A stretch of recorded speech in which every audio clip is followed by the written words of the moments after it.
I first met Jessica through the dating site Cupid Connects. I'm a 32-year-old male and at the time had been single for about 2 years. I thought I would try online dating as I'm a bit shy when it comes to approaching women in person. Jessica sent me a heart, meaning we matched online. She then sent me a DM and asked me if I had WhatsApp so we could chat easier as the messenger system on this site was kind of stupid. So, I gave her my info on WhatsApp, which I used regularly to talk to friends. We started to text right away. She said she was 27 and single. She had a daughter who was 2 years old, and she said, did it bother me that I was a single mother? This didn't bother me at all. I liked kids. She said her ex husband was abusive and used to beat her. She had been taking care of her daughter on her own. I live in Iowa, and she said she lived in California. In fact, she told me she lived in California City. She said she worked in the healthcare field for the World Health Doctors Without Borders and often would travel for her job. I felt a bit intimidated as I only worked for a big box store as a cashier. My life was kind of a mess at the time. I lived at home with my parents after being away for 10 years. I didn't finish college and I was trying to find my way and figure out what I wanted to do as I fell on hard times after a bad breakup years prior, which left me in financial and emotional ruin. Jessica was this amazing, smart nurse. She told me she traveled all over the world helping the sick. She even said she was in Liberia during the Ebola outbreak of 2014 and cared for so many. That freaked me out a little because the Ebola stuff is pretty scary. She said she's divorced and her ex is after her. He became abusive and beat her and abused her badly.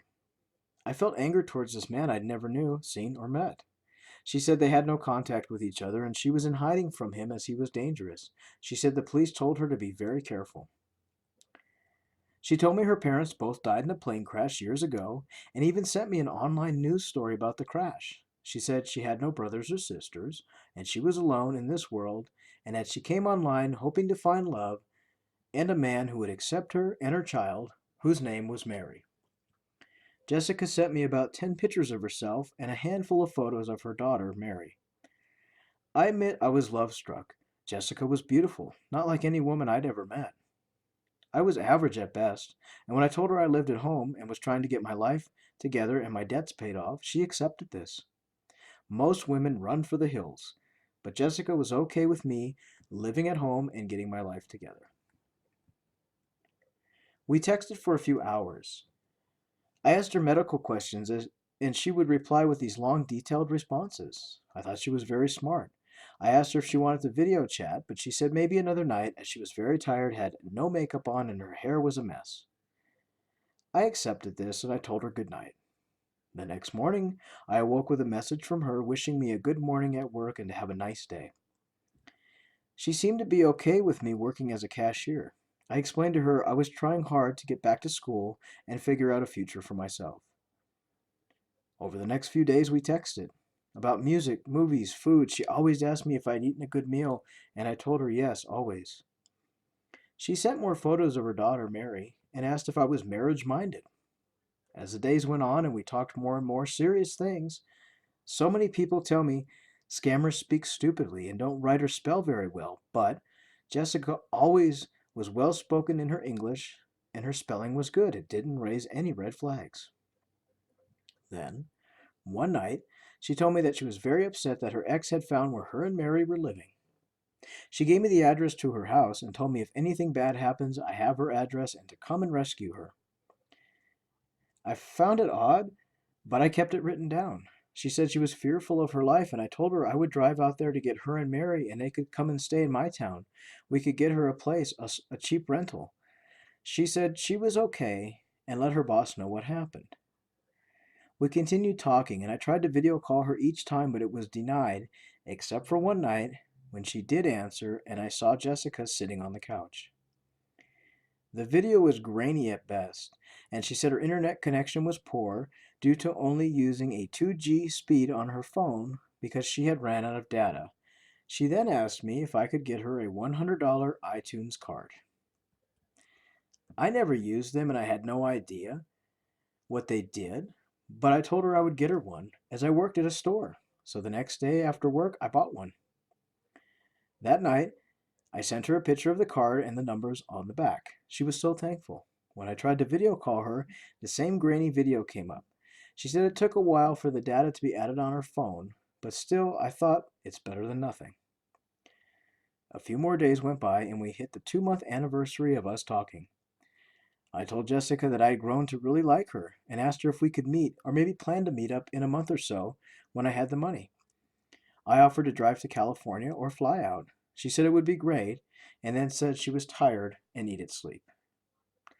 I started planning a trip to see her and Mary, and I also grew to really care for her and her daughter. I knew I would never be a father, but I certainly would enjoy taking care of her and Mary. It gave me a purpose and hope for a bright future when I've been in such a depression for so long. Jessica, the next morning, did not text me. I was worried, so I texted her and she did not reply. Then, late that night, she texted me a photo of a black eye. She said her ex found her and she had to move suddenly with Mary, and she was sorry she couldn't text. I tried to phone her, but she wouldn't answer. She said her mouth had been punched and it was very painful for her to speak. She said her ex beat her and tried to kidnap Mary, but she fought him off. I told her she needs to call the police and file charges, but she said her ex was a powerful man and that he would have her killed, so she ran away with Mary and left everything behind. I asked her where she was, and she said she ran to Florida. She said her cousin lived there, and that her cousin Barbara would allow her and Mary to sleep in their house for only a few days. I told Jessica I would come and get her and Mary, and asked if Mary was hurt. She said no, that her ex only beat her badly, and sent more photos of a bruised arm and a pair of bruised and cut legs. I urged her to go to the doctor, but she refused out of fear. I asked her how she got to Florida, and she said she took a bus as she left everything behind in California, including her clothes and all of Mary's toys, everything. She then asked me if I could Western Union her $1,000 to help get her some items like food, clothes, medicine. I told her of course. I offered to drive down to Florida, but she refused, and she said she was so beat up she didn't want to meet me for the first time looking like this. I understood, and I told her I could pull up 1,000 from my savings. She said she had left so fast she didn't take her ID or purse, which looking back now made no sense because in order to get on a bus and get a bus ticket, you would have to show your ID. I wasn't thinking. She said I would have to send the money to her cousin Barbara and she would pick up the cash. I sent the $1,000 via Western Union to this Barbara person in Fort Lauderdale, Florida. The money was picked up almost right away, and Jessica told me she was so thankful and loved me. I was shocked she said these words, and I told her I love her too. She said she wanted to be a family with her, Mary, and I. I was so happy, I was over the moon. Everything painful and sad in my life had left my mind, and all I could think of was taking care of my two favorite people in the world, and it gave me purpose. Fast forward a week, and Jessica said Mary would look at all my pictures and call me Daddy. I was so happy I cried. We texted and talked all day and night, and Jessica called me one night, and her voice was very soft, but it sounded sweet. She had a slight accent, and it was whispering, but she said Mary was asleep and she didn't want to wake her up. I asked her when she was going back to work or what she would do. She said she was afraid her ex would find her and where she is, and she was trying to stay private for now. Her cousin told her that she had to leave and she would soon be homeless. I told Jessica again I would drive down and bring her here, but she said no, that she wanted to stay in Florida and try to make a new life because she needed a secure place to live.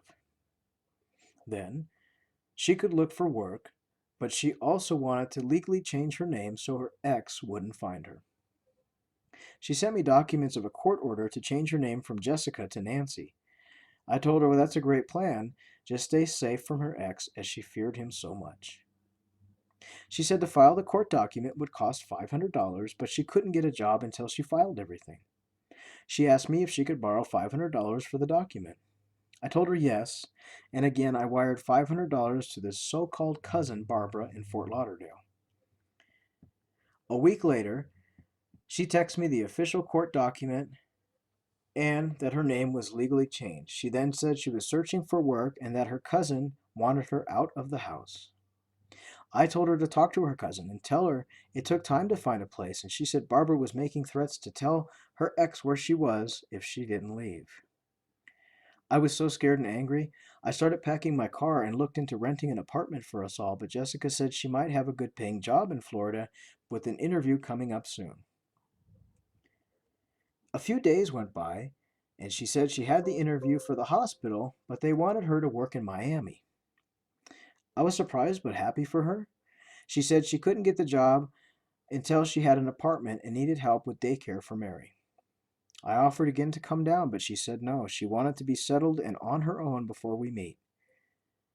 She then sent me a contact for her work. It stated that she needed a place of residency before they would hire her. She then said she found an apartment for $2,500 for the deposit and first month's rent, but she had no money. I again offered to send it to her. She said that she had not gotten her ID and now had a falling out with her cousin, and if she didn't rent this place right away, she would be in the streets with Mary. So I asked her how I can send it. She then told me the man at the hospital who wants to hire her offered to pick the money up for her. So I stupidly went down to Western Union and sent the $2,500 to a man in Miami, Florida. The money was picked up almost right away, and Jessica said that she was getting an apartment very soon. She then said that she was going to finish up with some work documents that she needed to turn in and that we would talk that night. So I waited up for her, and I had to work early in the morning. I waited about 4 hours and I didn't hear from her. I continued texting her and even tried to call her on WhatsApp, but she didn't answer. The next day, I heard nothing from her. And again, I tried calling, I tried texting, but no response. That night turned into another day, and a day turned into a week, and I heard nothing from her. I tried to find her on Facebook again, but her profile was gone. And when I tried to text her and call her on WhatsApp, her contact had disappeared from my phone. Jessica, or whoever she was, ended up blocking me. I then reached out to try and find the cousin Barbara on Facebook. I looked up Barbara by her first and last name in Fort Lauderdale, Florida, and I found a woman and messaged her and asked her if she knew someone named Jessica. She had no idea, but she did know who I was as she picked up money from me. She told me that she thought I was the special Army recovery agent and that I was sending money to her in order for her to send it to Ghana so her man, who was in the Army, could come home. She told me that the director of the Army told her that I was a special agent sending the release money so her soldier could be home with her. More digging and more investigations, as Barbara and I spoke on Facebook, found out we were both victims of a scam. Barbara also had been accepting money from several other people online who were so-called military agents, as she was trying to bring several men from the military home to be with their families.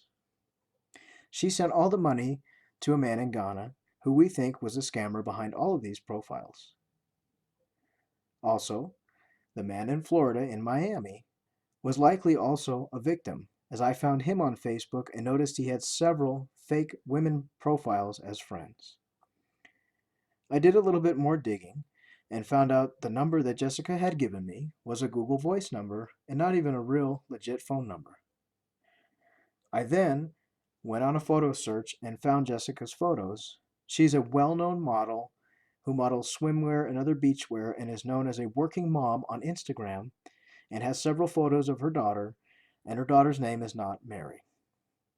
I then knew I had been scammed, as had Barbara, and as had the man who I sent money to in Miami. Lesson learned: never send money to someone that you've not met in person, no matter what sad story they tell you. Unfortunately, it's left me brokenhearted, and it's left me unable to trust another woman for a very long time, if ever again. I feel stupid, but at least I know what's happened to me and what to look out for in the future. Thanks for letting me share my story. Take care. And we'd like to thank everyone who submitted their story. These are just two. We have more stories coming up soon. If you'd like to share your story, you can find us on Facebook under Scamming Scammers Action. We appreciate anyone who'd like to share their story because it may help another victim and it may even help you heal from the scam. Don't forget to like, share, subscribe, and as always, if you need help, we're on Facebook under Scamming Scammers Action. We'll see you next time. Bye.